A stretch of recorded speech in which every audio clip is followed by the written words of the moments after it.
ওই যে দেখছো আমার প্রীতম ভাইয়ের বাড়ি, তো ওই মিস্ত্রি কাকুরা চলে যাবে, ওরা আর 2-3 দিনের কাজ আছে, তাই ওদের একটু খাইয়ে দিই। কাকা কোথায় গো? এসো তো, আ যাও সবাই। রোজা আছে, আচ্ছা হ্যাঁ আসো। আর বিনোদ ডাকো, বিনোদ কাকে? এই আসো সব করে খেয়ে নাও, চপ আছে, হাত পা দাও। হ্যাঁ তোমরা লাস্ট দিন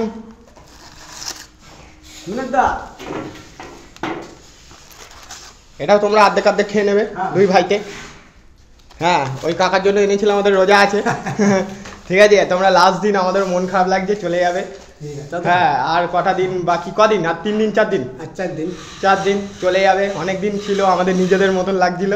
ঠিক আছে, কাজ করেছে, অনেক ভালো লাগছে, সম্পর্ক ভালো ছিল আমাদের, আর সারা জীবন থাকবে সম্পর্ক ভালো। কখনো এখানে ঘুরতেও চলে আসবে হয়ে যাওয়ার পর। হ্যাঁ ভালো হয়েছে, চপটা ভালো হয়েছে, বৌদি বানিয়েছে, হেভি হয়েছে। আলুর চপ, ঠিক আছে, জমির আলুর চপ। ঠিক আছে, টাটা বাই বাই। ছবি ভিডিওতে তুমি দেখতে পাবে তোমার ছবি, ঠিক আছে, টাটা, কাজ করো। তো আজকে আমরা বানাচ্ছি আলুর চপ। একদম সকাল সকাল বসে পড়েছি আলুর চপ বানানোর জন্য। দেখো এখানে আলুগুলো কেটে নিয়েছি।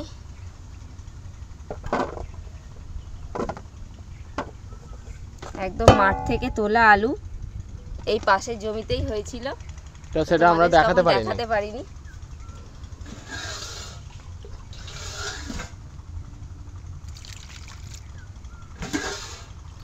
তো ওই আলু ভাজা করে খেয়েছি, খুব ভালো আলুগুলো।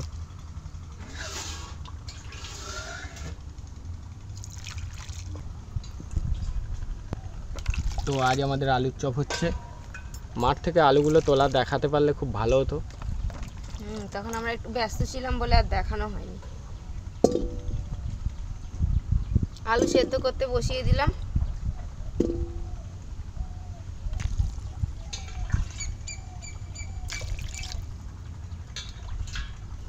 আলুটা আগে সিদ্ধ করে নিই, তারপর চপ বানাবো। আলু সেদ্ধ হয়ে গেছে, এবার নামিয়ে নেব।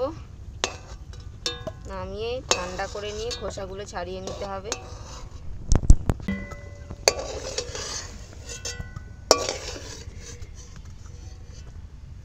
এবার চপের জন্য একটা ভাজা মশলা তৈরি করব। ধনে, গোটা জিরে আর শুকনো লঙ্কা নিয়েছি, একটু গোটা গরম মশলা নিয়েছি, একসাথে একটু ভেজে নেব।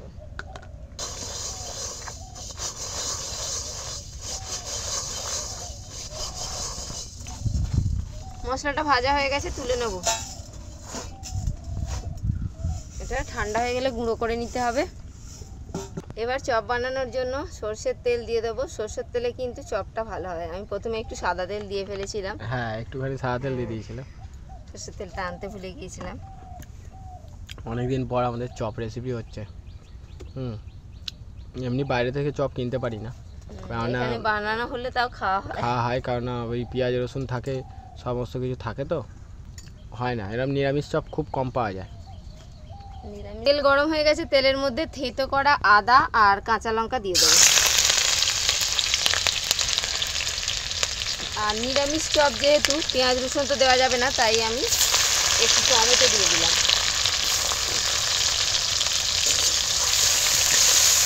এবার একটু ভেজে নেব। একটু স্বাদ মতো লবণ দিয়ে দিলাম। দেখো বন্ধুরা, এরা কেমন ঘুমাচ্ছে এখানে। ভাই কুলু ভাই ঘুমাচ্ছে, আর এখন বুলু ঘুমাচ্ছে, আর দাদা। এরা ঠিক রান্না করার সময় পাশে এসে ঘুমিয়ে পড়বে, কোনো ডিস্টার্বও করে না কাউকে। বলো, ডিস্টার্ব তো করে না। আলুর খোসাগুলো ছাড়িয়ে নিচ্ছি। একদম চন্দ্রমুখী আলু, খুব সুন্দর, একদম গলে গেছে। ওদিকে আবার ওটা ভাজা হচ্ছে, দেখতে হবে। দেখো এখানে টমেটোটা ভাজা হয়ে গেছে। এবার এর মধ্যে দিয়ে দেবো একটু কাশ্মীরি লঙ্কার গুঁড়ো, একটু হলুদের গুঁড়ো দিয়ে দেবো। মশলাটাকে দেখো ভালো করে কষানো হয়ে গেল। এবার দিয়ে দেবো সিদ্ধ করে রাখা আলুগুলো।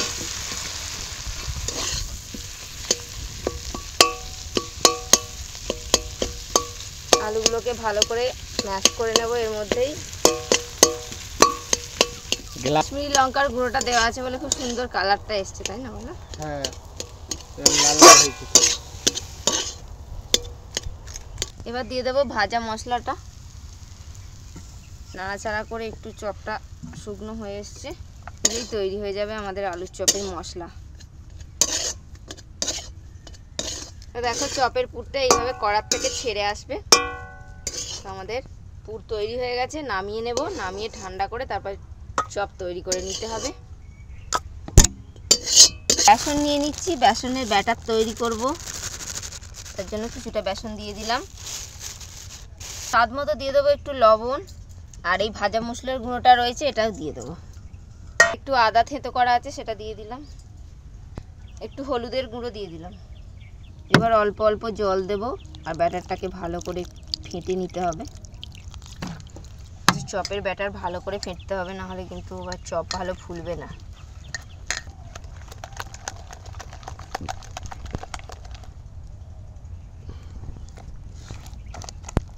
তো এটাকে ভালো করে 5 থেকে 7 মিনিট সময় নিয়ে ভালো করে একটু ফেটিয়ে নিতে হবে।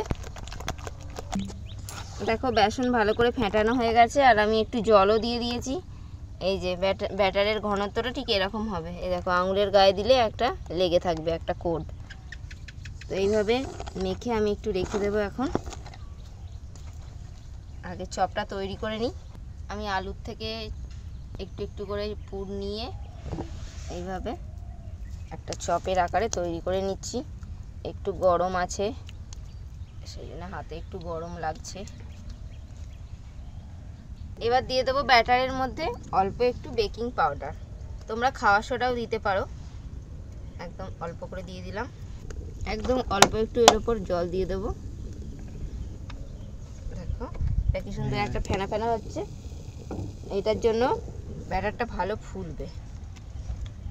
এবার দিয়ে দেবো সাদা তেল, চপ ভাজা শুরু হয়ে যাবে। এবার তেল গরম হলেই আমাদের একদম শেষ পর্যায়ে চলছে, শেষ পর্যায়ে চলছে। আর দেখো চপগুলো সমস্ত কিছু বানানো হয়েছে এরকম, তো আকৃতি দেওয়া হয়ে গেছে। এবার বেসনের মধ্যে দিলেই হয়ে যাবে। এবার দেখো একটা করে চপের আমি নিয়ে নিলাম। এবার বেসনের ব্যাটারে ভালো করে ডুবিয়ে নিতে হবে। চপ ছাড়াটাই হচ্ছে একটা সমস্যা, টুক করে ছেড়ে দিতে হবে। এটা আর্ট, বাংলার আর্ট। তো একটা তৈরি হয়েছে, একটা একটা করেই করবে নাকি? না আর একটা দেবো, একটু করে নিলে আঁচটাকে মাঝারি করে চপটা লাল লাল করে ভেজে নেব।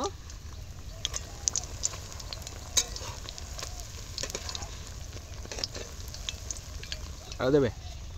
এখানে চপ ভাজা হয়ে গেছে, গরমা গরম চপ। ও দেখো, যাই চপ বানাও আলুর চপ হচ্ছে রাজা চপের মধ্যে। কে না চেনে আলুকে।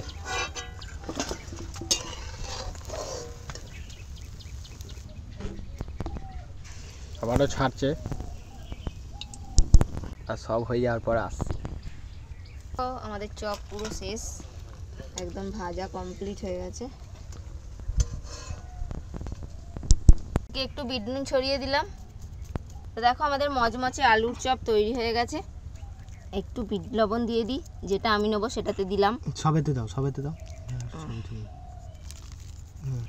একদম মচমচে ফুলকো হয়েছে। ও দারুণ দেখতে লাগছে। নাও তুমি একটু খেয়ে দেখো।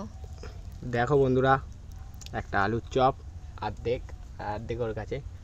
আমি একটু লবণটা দিয়ে খেতে ভালোবাসি, বিট লবণ দিলে বেশি ভালো লাগে। চপের দোকানে বিট লবণ দেয়, দারুণ লাগে। ভেতরটা দেখো কত সুন্দর হয়ে যায়। অনেকদিন পর খাচ্ছি, ভালো লাগছে, বেশ খুব সুন্দর লাগছে। তো তোমরাও বাড়িতে তৈরি করে ফেলো আলুর চপ। এখন তো নতুন আলু উঠছে, তো আমাদের এখানে জমি থেকে উঠলো, আমরা ওই আলুরই চপ বানালাম, ওই আলু দিয়ে চপ। খুব টেস্টি হয়েছে। তো তোমরা বাড়িতে বানাও। আর কেমন লাগলো আজকের রেসিপি কমেন্ট করে অবশ্যই জানাও। আজকে ভিডিও ভালো লাগলে লাইক করে দাও। আজকে আমাদের এখানে শেষ করছি, দেখা হবে পরের ভিডিওয়। Tata tata.